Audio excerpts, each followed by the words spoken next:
بسم اللہ الرحمن الرحیم۔ یہ بریکنگ خبر ہم آپ کو دے رہے ہیں۔ تحریک خدام اہل سنت پاکستان نے یہ 8 فروری کے الیکشن کے حوالے سے اپنے ان کے جو فیصلے کا انتظار تھا تو اس کا اعلان کر دیا ہے، اور انہوں نے 8 فروری کے الیکشن میں مکمل طور پر غیر جانبدار رہنے کا فیصلہ کیا ہے۔ تو یہ ہم آپ کو بریکنگ خبر دے رہے ہیں کہ تحریک خدام اہل سنت کے قاضی ظہور الحسین اظہر نے اپنے پالیسی بیان میں 8 فروری کے الیکشن میں اپنی جماعت کو غیر جانبدار رکھنے کا فیصلہ کیا اور کسی بھی سیاسی جماعت کی حمایت نہ کرنے کا اعلان کیا ہے۔ تو اس وقت ترجمان تحریک خدام اہل سنت فاروق حیدری ہمارے درمیان موجود ہیں۔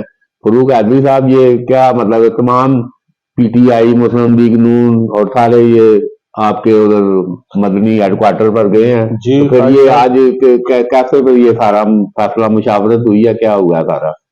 اس میں آپ کے سامنے ہے کہ ہمارے مرکز مدنی مسجد چکوال میں ہماری جماعت کی جو امیر ہیں حضرت مولانا قاضی محمد ظہور حسین صاحب، ان کے پاس تمام امیدواران خواہ وہ پی ٹی آئی کے ہوں یا نون لیگ کے ہوں، پیپلز پارٹی کے ہوں، تمام امیدواران گئے ہیں۔ اس میں تحریک لبیک کے بھی تھے۔ تو اس بار جو الیکشن ہے وہ ساری صورتحال آپ کے سامنے ہے۔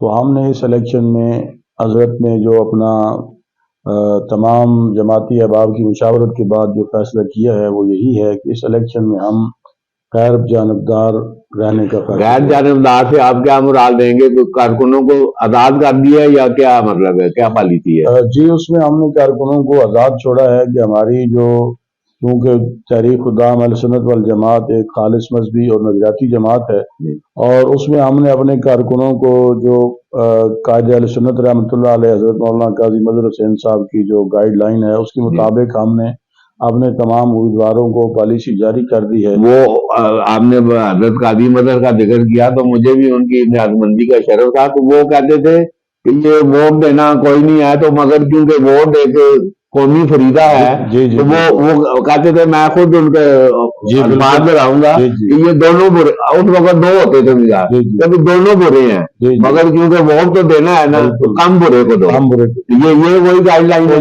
یہی ہے کہ ہماری کیس میں ہم نے اپنا سب سے پہلے جو عقیدہ توحید ہے، پھر عقیدہ ختم نبوت ہے، ناموس صحابہ اہل بیت کا عقیدہ ہے۔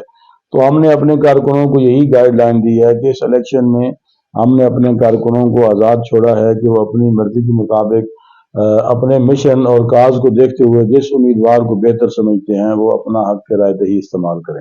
تو بہرحال یہ سارا یہ آج پالیسی بیان سارا مشاورت کے بعد بہت طویل مشاورت ہوئی ہے ہماری کارکنوں کے ساتھ، اپنے جماعتی احباب کے ساتھ، اور آج اس کے بعد ہمارا یہ فیصلہ ہوا ہے۔ تو بہرحال جی یہ ہم آپ کو بریکنگ خبر دے رہے ہیں۔ یہ ماضی کے جتنے بھی 9 الیکشن جو کم از کم میں نے دیکھے ہیں، تو یہ بالکل ریکارڈ پر بات ہے کہ طریق خدام اہل سنت نے جس بھی جماعت کی حمایت کا اعلان کیا ہے، کامیابی نے اس کا مقدر چوما ہے۔ تو بہرحال اس دفعہ غیر جانبدار ہے، تو یقیناً یہ تمام جماعتوں پر یہ پریشر بڑھ گیا ہے۔ تو بہرحال یہ اجازت دیجیے، خدا حافظ۔